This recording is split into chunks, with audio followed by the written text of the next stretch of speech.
ایمان جہاں موجود ہو وہاں شیطان جائے گا۔ تو جو وسوسے آتے ہیں، جو تصورات آتے ہیں، جو خیالات آتے ہیں، جو ذہن کے اندر کچھ باتیں آتی ہیں، تو یہ ایمانداروں کو آتی ہیں، بے ایمان کو نہیں آتی، کیونکہ شیطان وہاں کیا لینے جائے گا جہاں پہلے ہی کوئی شے موجود ہے۔ تو سمجھ لیں اس بات کو کہ بہت زیادہ وسوسے اگر کہیں آتے ہیں، خیالات آتے ہیں، تو یہ ایمان کی علامت ہے۔ اور نبی پاک صلی اللہ تعالیٰ علیہ وسلم نے فرمایا ہے کہ میرے مومن کی یہ شان ہے کہ اسے کوئی بھی تکلیف ہو، کوئی آزمائش ہو، پیر میں کانٹا چبھ جائے، دکھ ہو، تکلیف ہو، حتیٰ کہ کوئی فکر لاحق ہو، کوئی غم لاحق ہو، اس کی برکت سے بھی اللہ اس کے گناہ ہی معاف فرماتا ہے۔ ٹینشن بھی آ جائے تو بھی گناہ ہی معاف ہوتے ہیں۔ تو کبھی انسان کو وسوسوں کا آ جانا، خیالات کا بھٹک جانا، یہ کوئی بری چیز نہیں۔ دیکھیں، بعض اوقات لوگ کسی بندے سے شکوہ کرتے ہیں یا اس کی کسی بات کو ہائی لائٹ کرتے ہیں کہ یار یہ تو نے کیا کیا، کیوں کہ اسے بندے شریف آدمی سمجھتے ہیں، وزادار سمجھتے ہیں، تو کہتے ہیں یار تو نے یہ تجھے نہیں کرنا چاہیے تھا۔ لیکن اگر کوئی بندہ ہے اسی طرح کا، نہ اس میں کوئی اخلاقی طاقت ہے، نہ کوئی وزاداری ہے، نہ کوئی ظاہری باطنی طہارت ہے، اس پر کوئی شکوہ کیا کرے گا، اس کو لوگ ڈسکس کیا کریں گے؟ تو وسوسے آ جاتے ہیں۔ کیوں آتے ہیں؟ اس لیے کہ جب اللہ تعالیٰ نے شیطان کو مردود کیا اور نکال دیا، راندہ درگاہ ہو گیا، تو اس نے رب کریم سے مہلت مانگی تھی کہ میں تیرے بندوں کو گمراہ کروں گا، میں دنیا ان کے سامنے سجا سنوار کے پیش کروں گا۔ تو مالک نے اسے اجازت دے دی، یہ اللہ کی حکمت کا تقاضا ہے، اجازت دے دی، اور ساتھ یہ بھی فرما دیا کہ جو میرے مخلص بندے ہوں گے وہ تیرے دامے فریب میں کبھی بھی نہیں آئیں گے۔ تو اللہ نے جب اسے گنجائش دی اپنی حکمت کے تقاضوں کے تحت، تو پھر اسے قوتیں بھی دی۔ وہ خیالات میں، دلوں میں وسوسے پیدا کرتا ہے۔ حدیث پاک میں فرمایا کہ دل کے ساتھ چمٹا ہوا ہوتا ہے شیطان، خیالات پیدا کرتا ہے، آتی ہیں باتیں۔ ایک تیسری بات ہے، وہ یہ ہے کہ کہیں الجھن ہو تو الجھن سے نکل کے آنا ہی کمال ہوتا ہے۔ اگر معاملہ سیدھا سیدھا ہو اور بندہ اس پہ چل نکلے، پر اس کا کمال کیا ہے؟ دیکھیں، کچھ لوگ کہتے ہیں جناب سیدھا سیدھا تو ٹھیک ہے معاملہ، لیکن اگر رش ہو اور کھڈے ہوں اور گڑے ہوں تو ان میں جو ڈرائیور گاڑی نکال کے لے آئے اس کو کہتے ہیں کہ اسے طریقہ ٹھیک آتا ہے، یہ سمجھدار ہے۔ وہ میاں بالکل روٹین میں سلسلے چل رہے ہوں تو وہ تو ساری دنیا ہی کام کر لیتی ہے، لیکن وسوسے پورے آئیں، شیطان کام پورا کرے، نفس امارہ پوری چھلانگیں لگائے، لیکن بندہ سب کو جھٹک کے پھر بھی رب رسول کی بات ہی کرے، پھر بھی اللہ رسول کی بات ہی کرے، تو اس کا معنی یہ ہے کہ پھر اس نے صحیح معنی میں قبولیت حق کا مظاہرہ کیا ہے۔ وسوسے انسانوں کو آ جاتے ہیں، آتے رہتے ہیں۔ کیوں آتے ہیں؟ کہ ان شیطان للانسان عدو مبین۔ اللہ فرماتا ہے کہ بے شک شیطان آدمی کا کھلا ہوا دشمن ہے، اعلانیہ واضح طور پر دشمنی کرتا ہے، اس کا مزاج ہے۔ وسوسے آتے ہیں، خیالات بھٹکتے ہیں۔ کچھ لوگوں کو معاذ اللہ تعالیٰ دین کے بارے میں، عقیدے کے بارے میں، خدا رسول کے بارے میں وسوسے آتے ہیں۔ انہیں یہ حکم دیا گیا ہے کہ جب کوئی ایسی بات آئے نا تو فوراً اللہ کی پناہ میں آ جاؤ۔ کیا کہو اعوذ باللہ من الشیطان الرجیم، میں شیطان مردود سے رب کی پناہ میں آتا ہوں۔ اللہ کی پناہ میں آ جاؤ۔ رب کی پناہ میں آنے سے جھٹکے جائیں گے، یہ سارے وسوسے دور ہو جائیں گے۔ دوسرا، بعض لوگ ایسے ہوتے ہیں کہ جو بیمار ہیں، پریشان ہیں، تنگ دست ہیں، تکلیف میں ہیں، انہیں وسوسے آنے لگ جاتے ہیں۔ وہ کہتے ہیں یار دیکھو میں تو جب سے ہوں غریبی دیکھی ہے، بیماری دیکھی ہے، پریشانی دیکھی ہے۔ اور خدا کے بندو، عقیدہ توحید ہے کیا بھلا؟ عقیدہ توحید یہ ہے کہ ہم نے رب کو ماننا ہے اور اس کے ہر فیصلے کو ماننا ہے۔ تو دنیا کے اندر اگر کبھی کوئی تکلیف آئے تو بندہ مومن تو اسے خدا کا فضل جانتا ہے۔ کیوں؟ اس لیے کہ تکلیف آتی ہے تو گناہ لے جاتی ہے۔ اور حضرت مولا علی شیر خدا فرمایا کرتے تھے رب 2 دفعہ سزا نہیں دے گا۔ اگر کسی کی غلطیوں کی دنیا میں اسے سزا ملی تو مطلب یہ ہے کہ قیامت میں پھر اللہ معافی ہی عطا فرمائے گا۔ جو بھول چوک ہو گئی، یہاں درگزر ہو گئی، تو اس وسوسے کو جھٹکیں۔ تیسرا، بہت سارے لوگ ہیں جو کہتے ہیں پتہ نہیں کسی نے کچھ کر دیا ہے، اللہ جانے کیا ہو گیا ہے۔ آپ نے ناراض نہیں ہونا، پہلے یہ باتیں عورتیں کرتی تھی، اب کافی سارے مرد بھی کرتے ہیں۔ ان کو بھی کالا جادو ہوتا ہے. وہ بھی کہتے ہیں کہ مینو کسے کیا ہے، تیرا کسے کاروبار بننے ہیں، مجھے فلانے نے یہ بات کی ہے تو فلانے نے. اور مطلب یہ کہ خاتون کو تو گھر میں ہم جا کے سمجھا نہیں سکتے، تو حاجی صاحب کو اور میاں صاحب کو اور محترم حضرت کو بھی سمجھانا بڑا مشکل ہے. چند دن پہلے میں نے زور لگایا ایک دوست کو کہ یار 2 نکاح کیا 6 بہنیں بھی ہوں تو پھر بھی اکٹھا نکاح ہو جاتا ہے. کہتے نہیں کر دے، کہتے نے پارا ہوں. پورا زور لگایا ہے تو گھر والے تو بعد میں مانیں گے نا. میں اسے نہیں منا سکا جو میرے سامنے بیٹھا تھا. وہ کہنے لگا جی 2 بچیوں کی شادی، اب آپ مہربانی کریں ایک رات کو پڑھا دیں، ایک دن کو پڑھا دیں، اکٹھا نہیں کرنا. فلانے کا بھی ہوا تھا تو مسئلہ بن گیا، فلانے وہ یار چھوڑ دے. مسلمان بھی ایسی باتیں کرتا ہے، مومن بھی ایسی باتیں کرتا ہے. کمال ہو گئی بات. کسی نے کہا شہاب الدین غوری سے کہ تلواریں چمک رہی ہیں، تیرا کیا بنے گا؟ وہ کہنے لگا میں مومن ہوں،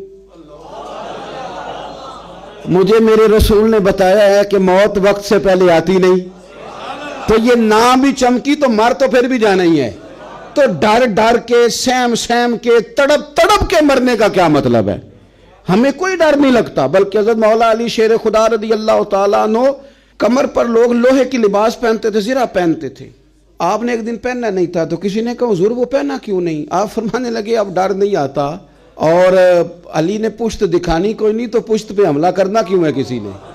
ہم نے تو میدان میں رہنا ہے، سامنے لڑنا ہے. اور فرمانے لگے اب کوئی مسئلہ نہیں، میں موت پہ جا گروں یا موت مجھ پہ آ گرے، اب اللہ نے سینہ کھول دیا ہے، اب اس نے فضل فرما دیا ہوا ہے، اس نے سمجھ دے دی ہے دین آنے پر. او میرے عزیز، سہم کے رہنا پتہ نہیں کیا ہو گیا. یعنی چھوٹی چھوٹی باتیں.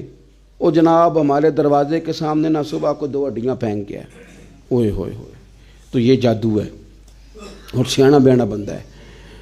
اور جی میں 1 بجے گھر میں داخل ہوا ہوں تو کوئی شے نہیں تھی، فجر میں اٹھا ہوں تو ہڈیاں پڑی تھیں وہ بھی دروازے پہ. میں نے کہا پتہ کیا مسئلہ ہے؟ بچے کھاتے ہیں فاسٹ فوڈ زیادہ، اسے وضو نہیں ہوتا، لوٹ مار کے مال سے آپ صدقات کریں گے. تو یہ وسوسہ ہے شیطانی، اس کو جھٹک دیں، یہ برا خیال ہے. اور دوسری بات یہ ایک وسوسہ یہ بھی آتا ہے کہ اگر اللہ کی راہ میں دے دیا تو مال کم ہو جائے گا. قرآن مجید نے اس کو بھی بیان کیا، فرمایا شیطان نہ تمہیں ڈراتا ہے تنگ دستی سے کہ خرچ کر دو گے تو پتہ نہیں کیا ہو جائے گا، تمہیں ڈراتا ہے. اور میرے نبی پاک علیہ السلام نے وعدہ فرمایا. حضور کیا فرماتے ہیں؟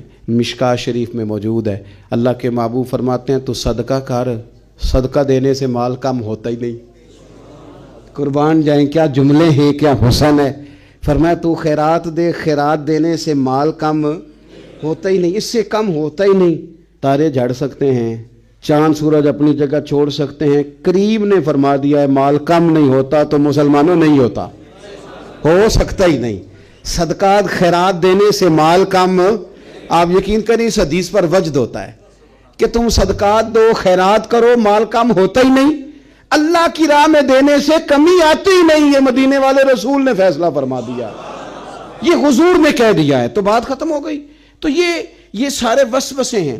پھر ایک اور طبقہ ہے جو مذہبی لبادہ اوڑھ کر وسوسہ اندوزی کرتا ہے. تو میں اکثر گزارش کرتا ہوں کہ یہ قابل رحم لوگ ہیں، یہ بیچارے الجھے ہوئے لوگ ہیں، ان کو تو خود پتہ نہیں ان کی منزل کیا ہے، ان کا راستہ کیا ہے، کدھر یہ جائیں گے.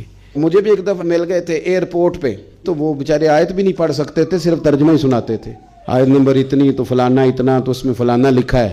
تو میں ایئرپورٹ کی طرف جا رہا تھا تو کسی بندے کو انہوں نے پکڑا ہوا تھا. میں نے ان کو کھڑا کر لیا. میں نے کہا اس بیچارے کو چھوڑیں، یہ تو سیدھا سیدھا دکاندار بندہ ہے، اس سے تو کوئی دکان کی بات کریں، اے ساڑے نال گل کرنا جڑی ساڑے مطلب دی ہے. تو نا ادھر ہمارے ساتھ بات کر، چلے 2 باتیں ہو جائیں تیرے ساتھ.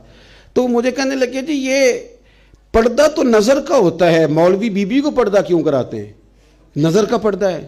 تو میں نے اسے کہا کمال ہو گئی یہ بات آپ کی، یہ تو بڑی عجیب بات ہوئی نا.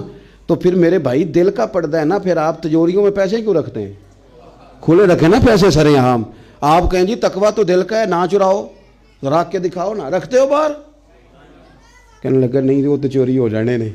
اور میں نے کہا میں اتنی سی بات ہے، جس بیچارے کو آپ پریشان کر رہے تھے اس کی وقتی طور پہ سمجھ میں بات نہیں آ رہی ہوگی. روپیہ 4 لاکھ ہو تو بندے جمعے والے دن ساتھ نہیں لے کے آتے، حالانکہ جمعہ پڑھنے آ رہے ہیں. بلکہ جوتا قیمتی ہو تو وہ نہیں لے کے آتے، موبائل نہیں لے کے آتے. تو یہ وسوسے لوگ پیدا کرتے ہیں، بلا وجہ انتشاری ماحول بناتے ہیں، یہ ٹھیک نہیں. اپنی زندگی میں وسوسوں سے باہر آئیں، اپنی طبیعت اس طرح کی بنائیں کہ جس کے اندر مثبت سوچیں ہوں، اور اگر کبھی اس طرح کا خیال آئے بھی، ڈپریشن کے مریض، ٹینشن کے مریض، الجھی باتیں، تھکی تھکی باتیں نہ کریں۔ ہم اللہ رسول کے ماننے والے ہیں۔ مجھے ایک بات بتاؤ، یہ ہو سکتا صحیح ہے کہ رزق میرے نصیب کا تھا، چلا میرے بھائی کے گھر گیا ہے؟ یہ ہو سکتا ہے؟ حضور فرماتے ہیں بچے کے پیدا ہونے سے پہلے اس کی عمر لکھ دی جاتی ہے، رزق لکھ دیا جاتا ہے، چیزیں طے ہو جاتی ہیں۔ یہ ہو سکتا ہے میرے بھائی کہ پیسے میرے گھر آنے تھے، پڑوسیوں کے گھر چلے گئے جادو کی وجہ سے، حسد کی؟ یہ کیسے ہو سکتا ہے؟ بہلول دانا سے ہارون رشید کہنے لگا کہ کوئی حکم ہو تو بتائیے گا، تو آپ نے بڑی خوبصورت بات کی، فرمانے لگے تیرا رب کون ہے؟ اس نے کہا اللہ، تو فرمایا میرا کون ہے؟ کہا اللہ۔ فرمانے لگے یہ تو نہیں نہ ہو سکتا ہارون رشید کہ رب ہارون رشید کو دے اور بہلول دانا کو بھول ہی جائے، یہ تو نہیں نہ ہو سکتا۔